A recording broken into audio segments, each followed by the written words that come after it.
காசு பணம் இல்லாதவன் ஏழ மகன்தான். அவன் காட்டோரமா ரோட்டோரமா படுத்து தூங்குறான்.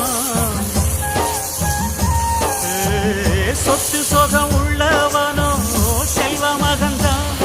அவன் பஞ்சு மெத்த போட்டிருந்தும் முழிச்சு எங்கிறான். எது மற்ற பேர்களுக்கு ஏது கவலை, நாலு காசு வச்சிருந்தா 100 கவலை. இங்கு ஆசை வச்ச நெஞ்சுக்கெல்லாம் அமைதி இல்லையே.